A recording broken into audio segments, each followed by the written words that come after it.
Hola, bienvenidos a este curso Síntesis de actualización en neumonía adquirida en la comunidad del adulto. Yo soy el Dr. Allendez y esta es una clase para síntesisclínica.cl. El día de hoy vamos a ver la definición, epidemiología y fisiopatología. ¿Cuáles son las fuentes que vamos a ocupar para estas presentaciones? Primero, vamos a utilizar una review de neumonía adquirida en la comunidad que se publicó en la revista JAMA en septiembre de 2024, o sea, hace algunos meses atrás. Y para darle una perspectiva un poquito más local acá en Chile, utilizamos el consenso chileno de neumonía adquirida en la comunidad del adulto de la revista chilena de enfermedades respiratorias. Este se publicó a finales del 2023. Partiendo primero por la definición, la neumonía corresponde a una infección aguda del parénquima pulmonar. Tenemos que saber que la neumonía se puede clasificar de muchas maneras. La más importante, diría yo, que es distinguir si se trata de una neumonía adquirida en la comunidad o una neumonía intrahospitalaria. La primera que vamos a tratar en este curso, la neumonía adquirida en la comunidad, corresponde a aquellas cuyos síntomas inician en la comunidad o incluso en las primeras 48 horas de un paciente hospitalizado. Posterior a 48 horas ya se considera una neumonía intrahospitalaria. Radica la importancia en que en esta segunda los microorganismos son distintos y finalmente el tratamiento también va a ser distinto. Es por eso que esta última no la vamos a tratar en este curso, sino que vamos a enfocarnos en la neumonía adquirida en la comunidad, que es lo más frecuente. ¿Qué nos dicen los datos duros? Bueno, la neumonía adquirida en la comunidad es una enfermedad de elevada prevalencia y elevada morbimortalidad. Se dice que dentro de todas las consultas por tos en atención primaria de salud, hasta el 2 al 5% corresponden al diagnóstico de una neumonía adquirida en la comunidad. Al menos el 20% va a requerir un manejo hospitalario para esta patología. Y tenemos que saber que las infecciones respiratorias bajas a nivel global corresponden a la cuarta causa de mortalidad. Pero esto no todo es malo, ya que la mortalidad en general va en disminución. A nivel global tenemos algunos estudios que se han realizado que entre el 2006 y el 2016 la mortalidad disminuyó en un 22%. Y en Chile, dentro del periodo 2000 al 2016, la mortalidad disminuyó en un casi 62%. Hay varios factores que se pueden considerar para esto, por ejemplo, el programa GES del adulto, la vacunación contra el neumococo y la influenza, salas de enfermedades respiratorias agudas o salas ERA en atención primaria, entre otros. La mortalidad global de esta patología es del 5 al 10%, siendo entre un 1 al 3% en paciente ambulatorio y 10 a 20% en paciente hospitalizado. Un dato bastante importante tenemos que saber es que el 85% de la mortalidad global por neumonía ocurre en mayores de 65 años. Entonces, con este dato bastante importante, tenemos que saber que dentro de los factores de riesgo para generar una neumonía, tenemos que la edad, o sea, mayor a 65 años, es el factor más importante. Esto se asocia a distintos factores, por ejemplo, el declive de la función inmune, mayor tasa de comorbilidades y un retraso en el diagnóstico, más que nada porque suelen generar una clínica más atípica, como vamos a ver, digamos, en las siguientes clases. Otros factores que pueden influir son algunos hábitos, como por ejemplo el tabaquismo, patologías pulmonares crónicas, EPOC, asma, mala higiene oral, ya que presenta una mayor carga infecciosa a nivel bucal, desnutrición, trastornos cognitivos, exposición ambiental, terapia inmunosupresora, y también se los coloqué también al final subrayado a historias previas de neumonía adquirida en la comunidad. Pacientes que ya tuvieron una NAC anteriormente tienen mayor riesgo de generar otra nuevamente. Pasando a la fisiopatología de la neumonía, tenemos que existe en una primera instancia un sobrecrecimiento acelerado de microorganismos, que pueden ser bacterias o virus principalmente. Esto lo hacen en los alvéolos y en las vías respiratorias pequeñas. Asociado a esto hay una falla en los mecanismos de protección del huésped.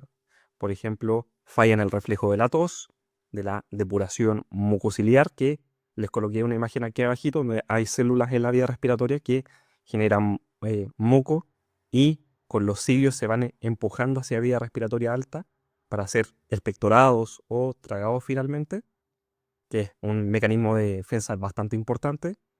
Y también puede verse alterado la función de los macrófagos. Asociado a esto, hay una inflamación del huésped que altera la homeostasis pulmonar, generando síntomas como disnea, tos, genera una alteración en el intercambio gaseoso, genera consolidación radiográfica en la imagen y también genera una alteración de la homeostasis sistémica, generando fiebre, fatiga, compromiso de conciencia e incluso una sepsis.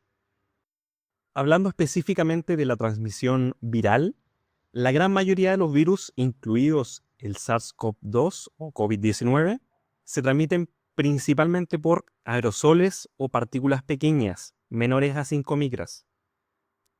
Dentro de este tamaño incluso pueden saltarse la defensa de la mascarilla quirúrgica y llegar directamente al tracto respiratorio inferior. Se transmiten en menor frecuencia por gotitas respiratorias o por fomites, que son los objetos inanimados. Les traigo una imagen un poquito más ilustrativa de los métodos de transmisión de los virus.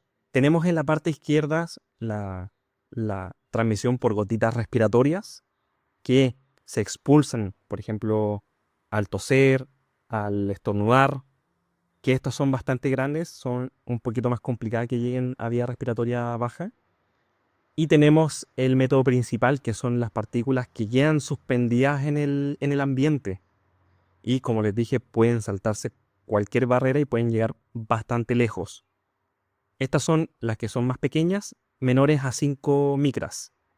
Aquí abajito hay una tabla comparativa entre el tamaño de un cabello humano, que va entre los 60 a 120 micras, y esta pequeña partícula, que es la partícula que está suspendida en el medio ambiente, en el aire, que es la que llega finalmente a la vía respiratoria inferior y genera con mayor frecuencia la patología.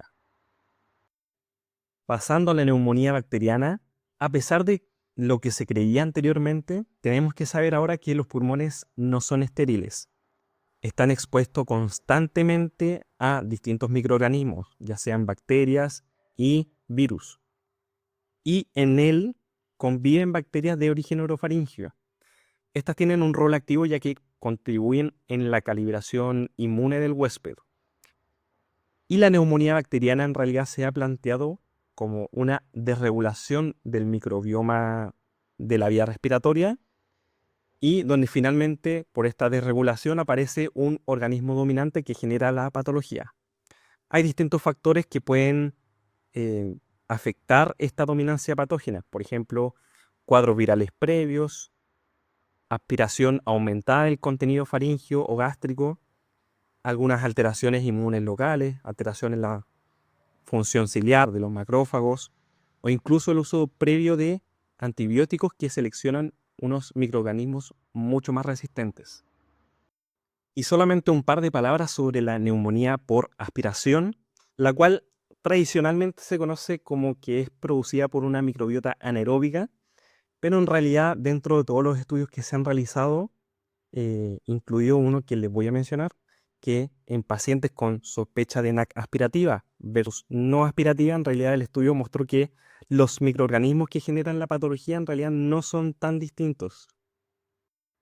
Y finalmente les voy a mostrar esta imagen donde se compara lo que es la vía respiratoria sana versus la neumonía adquirida en la comunidad.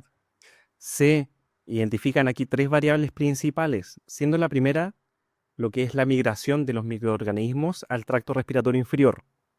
La vía respiratoria sana, esto ocurre, sí, pero en menor medida. En cambio, en lo que es la neumonía adquirida en la comunidad, hay un aumento de exposición a microorganismos. Por ejemplo, hay mayor aspiración de contenido orofaríngeo o mayor exposición a virus. El segundo factor que se ve alterado es la eliminación de la microbiota desde el tracto respiratorio inferior, que En la vía respiratoria sana, esto ocurre, digamos, con mayor frecuencia. Hay acción de distintos microorganismos, por ejemplo, los macrófagos, células epiteliales, mayor acción mucociliar que eliminan con mayor frecuencia los microorganismos.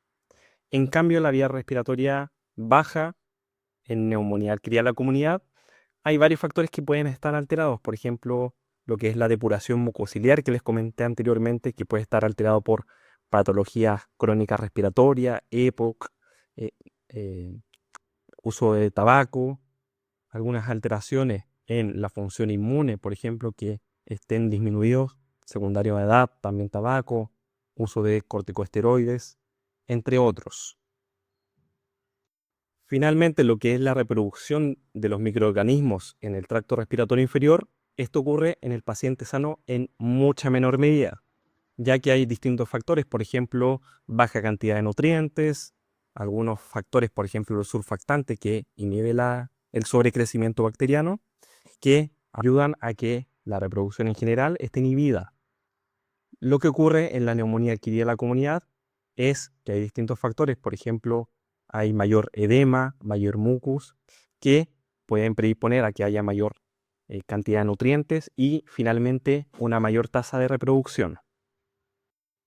Como resumen para la casa, tenemos que la neumonía adquirida en la comunidad es una enfermedad prevalente en el adulto, cuya mortalidad ha ido en disminución en las últimas décadas.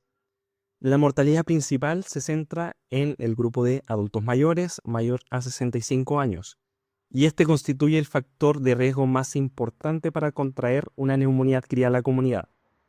Además, saber que la vía respiratoria en sí está en constante exposición a diversos microorganismos y la neumonía bacteriana se produce por la aparición de una bacteria dominante por sobre las demás. Y bueno, eso ha sido la clase. Espero que le haya gustado y nos vemos la próxima ocasión. Hasta pronto.